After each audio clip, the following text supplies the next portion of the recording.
ഡൽഹിയിൽ ബി.ജെ.പി 27 വർഷത്തിന് ശേഷം അധികാരം പിടിച്ചെടുത്തപ്പോൾ അതിന്റെ പ്രധാന കാരണം ബി.ജെ.പി വിരുദ്ധ വോട്ടുകൾ ചിന്നിച്ചെതിരത് തന്നെയാണ്. ആം ആദ്മി പാർട്ടിയുടെയും കോൺഗ്രസിന്റെയും നിലപാടുകളാണ് യഥാർത്ഥത്തിൽ ബി.ജെ.പിക്ക് ഡൽഹിയിൽ ഭരണം കയ്യിൽ വെച്ചു കൊടുത്തത്. ഇതിൽ പ്രധാനമായും ആം ആദ്മിയാണ് കുറ്റക്കാർ. കോൺഗ്രസുമായി സഖ്യമില്ലെന്ന് ആദ്യം പ്രഖ്യാപിച്ചത് അരവിന്ദ് കെജ്രിവാളായിരുന്നു. പ്രതിപക്ഷത്തെ ഏറ്റവും വലിയ പാർട്ടി എന്നുള്ള ബഹുമാനം പോലും നൽകാതിരുന്ന ആം ആദ്മിയുടെ നിലപാടിൽ കോൺഗ്രസും മുഖം തിരിച്ചു. അതാണ് യഥാർത്ഥത്തിൽ വിനയായി മാറിയിരിക്കുന്നത്. കേന്ദ്രത്തിനെതിരെയുള്ള പൊതുവിഷയങ്ങളിൽ ഒന്നിക്കുകയും ലോക്സഭാ തെരഞ്ഞെടുപ്പുകളെ മുന്നണിയായി നേരിടുകയും ചെയ്യുമ്പോൾ സംസ്ഥാനങ്ങളിൽ പരസ്പരം പോരടിക്കാമെന്നുള്ള ഇന്ത്യ മുന്നണിയുടെ ഈ ലൈനാണ് ഇപ്പോൾ ബി.ജെ.പിക്ക് ഏറെ ഗുണം ചെയ്തിരുന്നത്. ബി.ജെ.പി ഭരിക്കുന്ന കേന്ദ്ര സർക്കാർ നടത്തിയ കടന്നാക്രമണങ്ങളെ പ്രതിരോധിക്കുവാനുള്ള ഐക്യനിരയായി കഴിഞ്ഞ ലോക്സഭാ തെരഞ്ഞെടുപ്പുകളിൽ ഇന്ത്യ സഖ്യം മാറിയിരുന്നുവെങ്കിലും ഇപ്പോൾ അത് ദുർബലമായിരിക്കുകയാണ്. രാജ്യ തലസ്ഥാനത്ത് പരസ്പരം പോരടിച്ച് തളരുകയാണ് ഇരു പാർട്ടികൾ. കെജ്രിവാൾ ജി, ഇന്ത്യ സഖ്യം നിങ്ങളോടൊപ്പമുണ്ട്.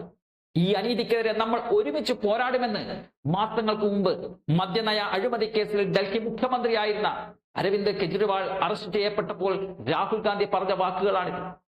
അറസ്റ്റിനു ശേഷം കെജ്രിവാളിന് ഐക്യദാർഢ്യം പ്രഖ്യാപിച്ച് ഇന്ത്യ സഖ്യ നേതാക്കൾ ഒരുമിച്ച് വേദികൾ പങ്കിട്ടു.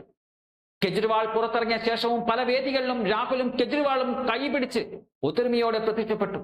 എന്നാൽ ലോക്സഭാ തെരഞ്ഞെടുപ്പ് കഴിഞ്ഞ് മാസങ്ങൾക്കിപ്പുറം ആ കൂട്ടുകാർ ബദ്ധ ശത്രുക്കളായി.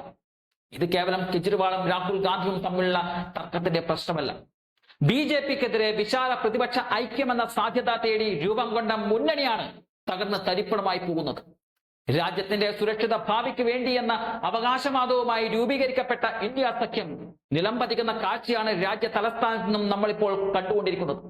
ഏറെ നിർണായകമായ ബീഹാർ തെരഞ്ഞെടുപ്പിന് ഇനി മാസങ്ങൾ മാത്രം ശേഷിക്കെ എന്തായിരിക്കും ഇനി ഇന്ത്യ സഖ്യത്തിന്റെ ഭാവി എന്ന ചോദ്യവും ഉയരുന്നുണ്ട്. ഇന്ത്യ സഖ്യകക്ഷികളായ ആം ആദ്മി പാർട്ടിയും കോൺഗ്രസും ഒറ്റക്കൊറ്റക്കെന്ന തീരുമാനമെടുത്തതുപോലും പരസ്പരം കൂടിയാലോചനകൾ ഇല്ലാതെയായിരുന്നു. ഫലമോ രാജ്യ തലസ്ഥാനത്ത് കോൺഗ്രസ് ഒറ്റപ്പെട്ടു. അഖിലേഷും മമതയും കെജ്രിവാളിന് വേണ്ടി സംസാരിച്ചു. അത് വലിയ ആശയക്കുഴപ്പങ്ങൾക്ക് കാരണമായി. ഈ വിഷയത്തിൽ ഒന്നുകിൽ ആരുടെയും പക്ഷം പിടിക്കാതെ മറ്റു കക്ഷികൾ മാറി നിന്നിരുന്നുവെങ്കിൽ ഇന്ത്യ സഖ്യത്തിൽ വിള്ളൽ ഉണ്ടാവില്ലായിരുന്നു. 2024 ജൂണിന് ശേഷം ഉണ്ടായ അനേകം പ്രതിസന്ധികളുടെ ആകത്തുകയാണ് ഇന്ത്യ സഖ്യം ഇപ്പോൾ